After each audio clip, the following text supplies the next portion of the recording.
Hi, boys and girls. So this week we are still talking, and next week too. Next week we're still talking about characters and how they feel and the challenges that they face. One thing that I like about thinking about this while we read is that we can think about how we would feel if we were these characters and kind of practice our empathy, which means putting ourselves in other people's shoes and thinking about what we would do, how we would overcome those same challenges. So the book that I'm going to be reading to you today for your writing journal is the story of Ruby Bridges, and this is a true story. So Ruby Bridges was a real little girl. She's not little anymore, though. Ruby Bridges was born in a small cabin near Tylerton, Mississippi. We were very poor, very, very poor, Ruby said. My daddy worked picking crops. We just barely got by. There were times when we didn't have much to eat. The people who owned the land were bringing in machines to pick the crops, so my daddy lost his job. And that's when we had to move. I remember us leaving. I was 4, I think.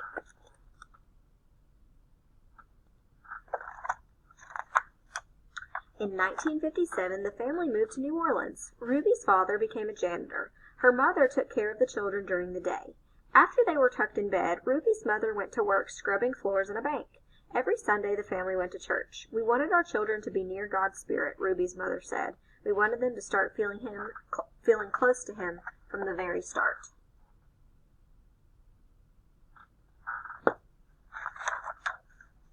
At that time, black children and white children went to separate schools in New Orleans. The black children were not able to receive the same education as the white children. It wasn't fair, and it was against the nation's law. In 1960, a judge ordered 4 black girls to go to 2 white elementary schools. 3 of the girls were sent to McDowell 19, and 6-year-old Ruby Bridges was sent to 1st grade in the William Frantz Elementary School.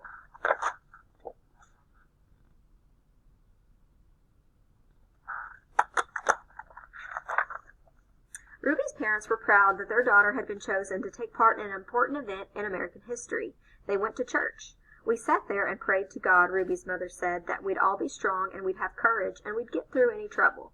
And Ruby would be a good girl, and she'd hold her head up high and be a credit to her own people and a credit to all the American people. We prayed long and we prayed hard.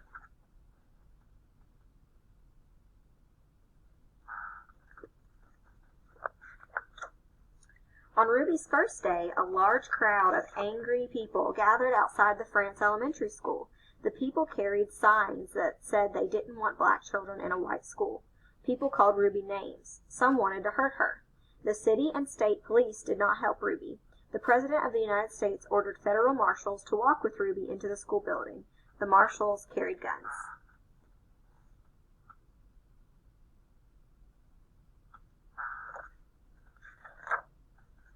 Every day for weeks that turned into months, Ruby experienced that kind of school day. She walked to the Frantz school surrounded by marshals, wearing a clean dress and a bow in her hair and carrying her lunch pail. Ruby walked slowly for the first few blocks. As Ruby approached the school, she saw a crowd of people marching up and down the street. Men and women and children shouted at her. They pushed toward her. The marshals kept them from Ruby by threatening to arrest them. Ruby would hurry through the crowd and not say a word. So think how you would feel, boys and girls, if this was you, and every time you came to school there was a crowd of people saying that you shouldn't be allowed to go inside the school building with your friends.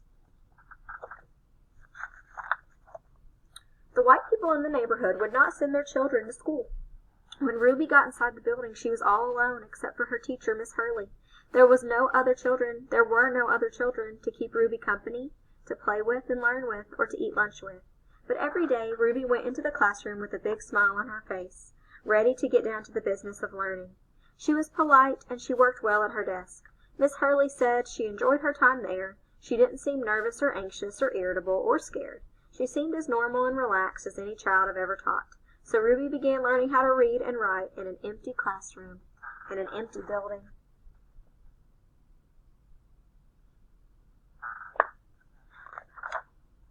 Sometimes I'd look at her and wonder how she did it, said Miss Hurley, how she went by those mobs and sat there all by herself and yet seemed so relaxed and comfortable.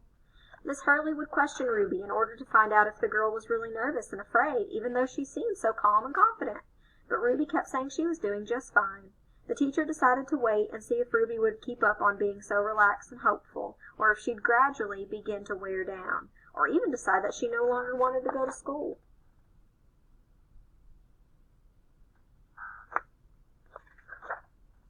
Then one morning something happened. Miss Hurley stood by a window in her classroom as she usually did, watching Ruby walk toward the school. Suddenly, Ruby stopped, right in front of the mob of howling and screaming people. She stood there facing all those men and women. She seemed to be talking to them.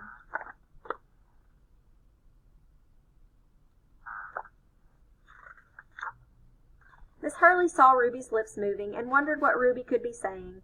The crowd seemed ready to kill her. The marshals were frightened. They tried to persuade Ruby to move along. They tried to hurry her into the school, but Ruby wouldn't budge. Then Ruby stopped talking and walked into the school.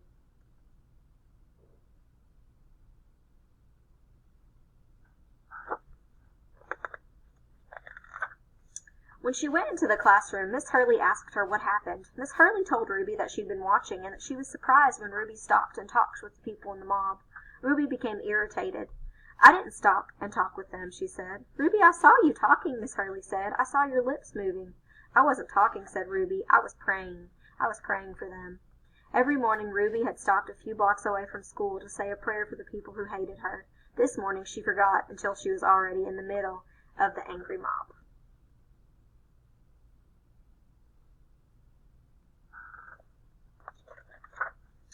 When school was over for the day, Ruby hurried through the mob as usual. After she walked a few blocks and the crowd was behind her, Ruby said the prayer she repeated twice a day, before and after school. "Please, God, try to forgive these people, because even if they say those bad things, they don't know what they're doing. So you could forgive them, just like you did those folks a long time ago when they said terrible things about you."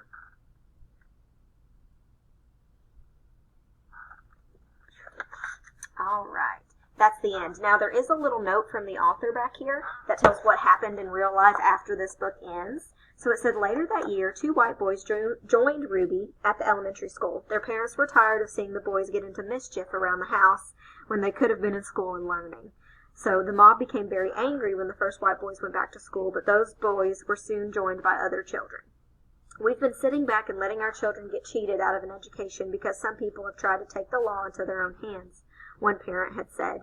"It's time for us to fight for the side of the law and for our children's right to go to a school and get their education." They all did get their education, Ruby and a growing number of boys and girls who went to school with her. By the time Ruby was in 2nd grade, just like you will, the mobs had given up their struggle to scare Ruby and defeat the federal judge's order that New Orleans schools could be desegregated so that children of all races might be in the same classroom.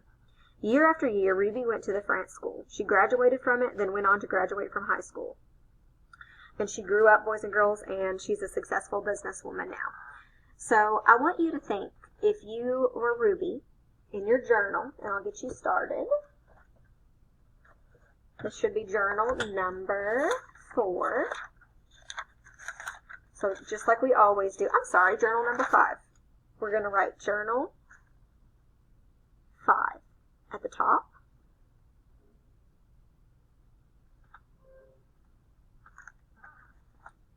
Whoop, my lights clicked out.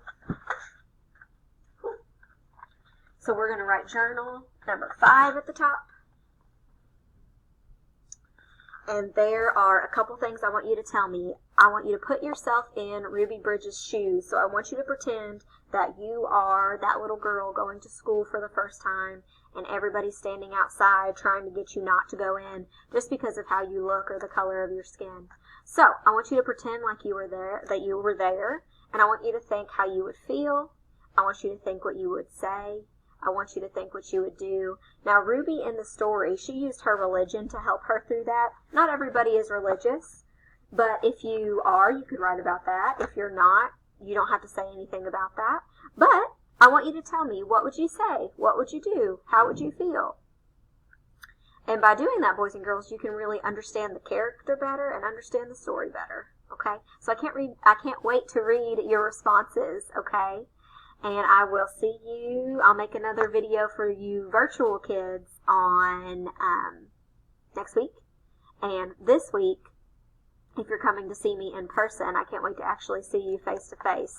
This week, when you all come back, we're going to be doing a lot of procedures. That's how to do things. So like how to walk in the hallway, how to eat in the cafeteria, when to take your mask off, when to leave it on. So we're going to be doing a lot of that. And so virtual kids, that won't apply to you because you'll be at home. So you're not having work from us on those 3 days, because that's what we're going to be doing at school. We'll get back into reading content after fall break. So we still are having fall break, and then after fall break, we'll get back into reading videos, okay? So I will talk to you all later. Thank you for listening.